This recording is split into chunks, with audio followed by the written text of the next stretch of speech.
Well, damn, I wasn't expecting two really big MMO news stories to hit on the same day.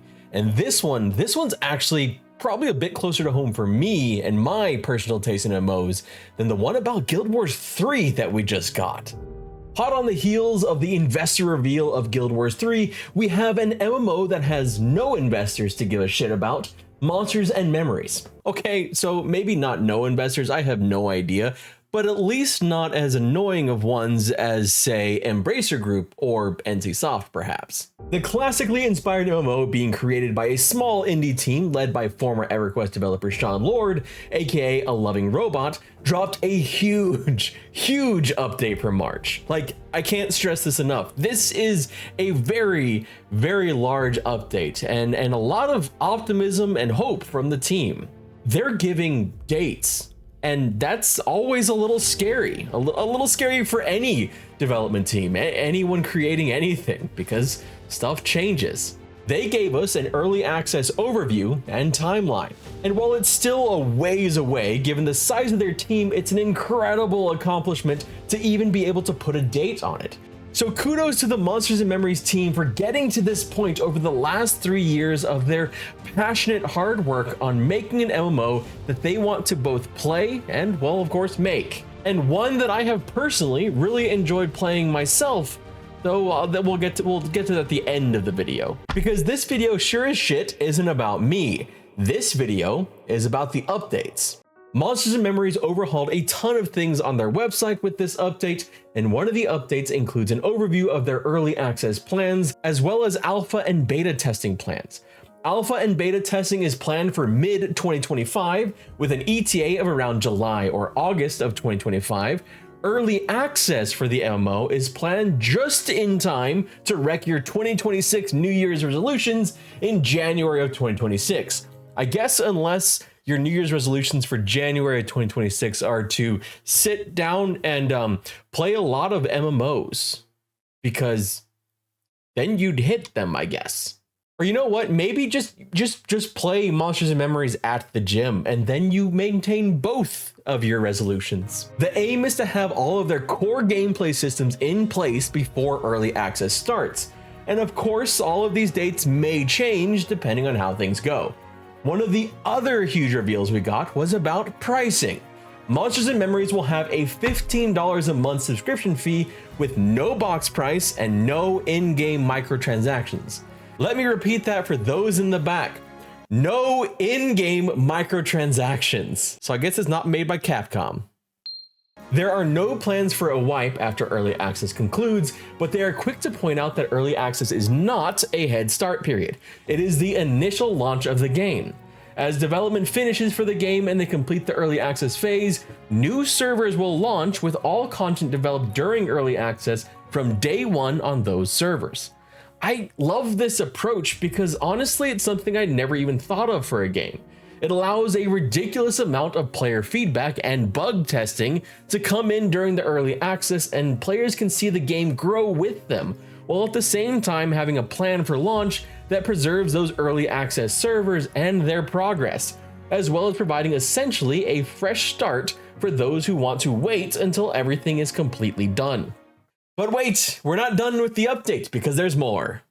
They went on to provide a roadmap to show exactly what they have planned out from now until Q4 of 2025. From now until Q2 of 2025, they're going to continue working on developing the proof of concept of the game, something they've been doing for some time now. Starting in Q2 of 2025, they'll bring in Module D1, Descent into the Deep.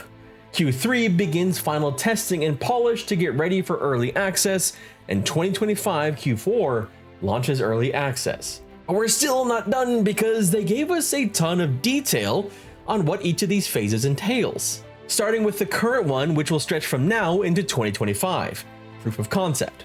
In this phase, there will be public playtests, core systems will be added, 7 player races will be implemented, as well as final art for them, though animations will remain a work in progress. All classes will be available, design in progress though. There will only be one starting city, the one that currently exists, and that many of us have played in, Night Harbor. Continued development on the desert region and deep regions, closed alpha and beta tests, as well as different modes which they've already demonstrated, like hardcore and self-found modes, and of course, world events to close out beta. It gets really interesting with early access launch as the game expands to have all core systems completed, core designs completed for all classes, an additional starting city, the Wood Elf City, introduction of the Califrey and Deep regions, as well as an initial pass on the Desert region. Multiple rule set servers like boxing, no boxing, and a free-for-all PvP server, and content all the way up to level 50. And if you notice that I didn't say the name of the desert, it's because I have no idea how to pronounce it. So if someone from Monsters and Memories wants to tell me down in the comment section how to pronounce it, I will try to not mess it up next time, because I was scared to this time. I was Zur. There's more to be added in early access, but I kind of want, because it's so far away, I kind of wanted to just point out a couple of the really cool things. They'll be adding in new races, including the deep races, high elves, lizard folk, and trolls. This expands their roster of races substantially in a game that already had 6 more than Throne and Liberty or New World. Yeah, stop making us just play humans.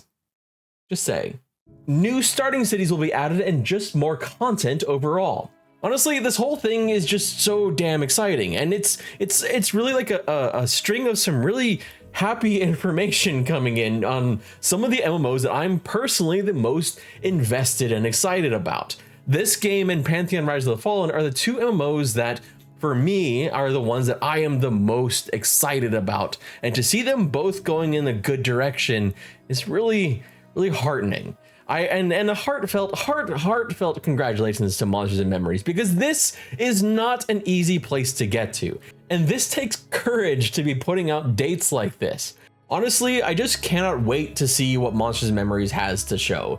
And it's one of those things where I'm just happy to see a indie team like this doing well. And you know, it's a game that when I got to play it, when I got to do the stress test for it with all of you back in last year, the longer stress test, and I jumped in with my good friend and fellow content creator, the legendary Mitch Mannix, I really got lost in the game and found myself just really enjoying my dwarf bard and the whole group play dynamics and all the people I got to group with and make friends with while I was playing. And you can see what that was like in this video right here. I recommend checking it out because you get a better idea of what to expect from Monsters and Memories, this classically inspired PvE MMO that will actually have a PvP server. My name is Redbeard Flynn. Thank you so much for watching. And again, congratulations to Monsters and Memories on this milestone. I look forward to seeing what you have to show us.